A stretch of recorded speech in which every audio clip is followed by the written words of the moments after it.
Good morning folks, it's about 11 o'clock on Monday the 4th of March 2019.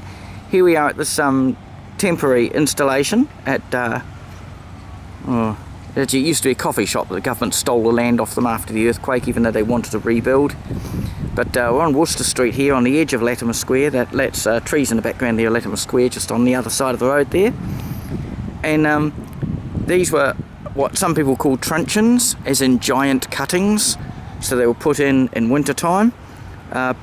You normally put them in 1 to 2 meters deep, and as you see, some of them are around about 3 or 4 meters high at the highest, probably 3.5 meters high. And it was growing really well, and I've just come back here now, like a few weeks later, and they're half dead. Now, I realise it's a temporary installation and it's supposed to be a little, green thing for the kids to play in, kind of thing, whatever. Mostly willow. It actually said, if you read the actually fine print on the sign there, it says they accidentally planted 1 poplar. Well, I've actually counted 3 poplars. The reason why you can tell the poplars is because poplar and willow, although they're related, poplar is the semi-drought tolerant member of the family. Willow is not drought tolerant at all. And the 3 poplars are looking better than some of the willows. And it's a shame because they were looking so good earlier. Now I realise, they want a low maintenance installation. They don't want council workers having to come along here with a tanker full of water to water them once a week even. But golly, even if they just water them once every 2 weeks or once every 3 weeks, I know it's only a temporary installation, but to just plant them and have them start off so well. Canterbury has a near Mediterranean style summer most summers. So a reliably wet winter and quite a dry spell as you get into January, February, March tends to be most years.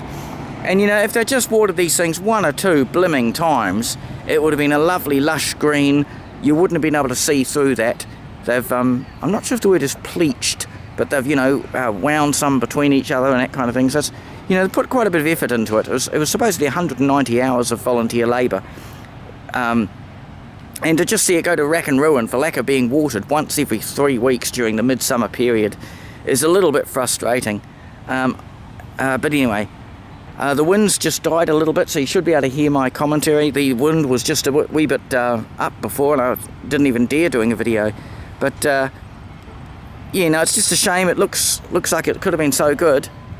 And they could live for several years. But of course, if you don't water things in a dry summer, things like poplar and willow, what happens is they take it as a short season. They'll drop their leaves very early in the autumn, and they'll go into winter mode a bit early, and they'll just be dormant, and you'll miss having the benefit of a long growing season.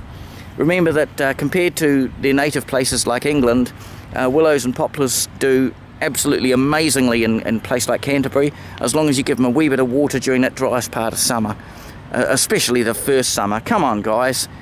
You had heavy equipment in here apparently for hours digging deep trenches to plant these things, so they must be at least 1 or 2 meters deep.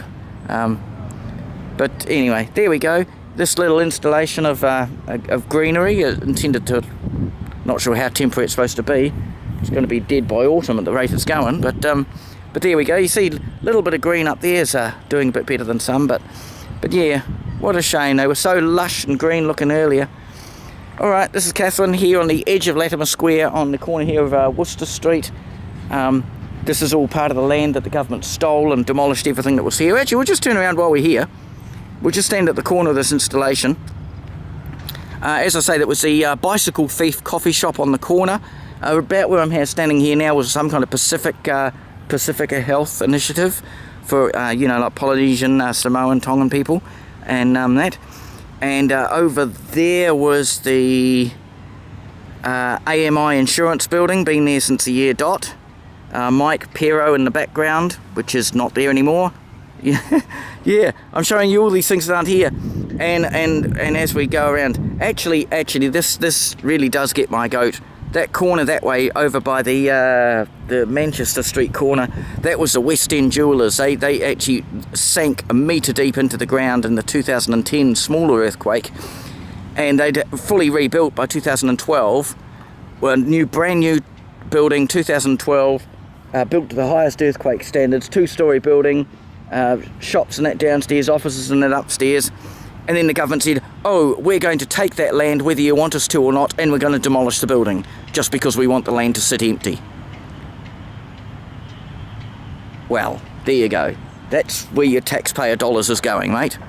And this is actually slack line, which is like a loose rope as opposed to a tight rope.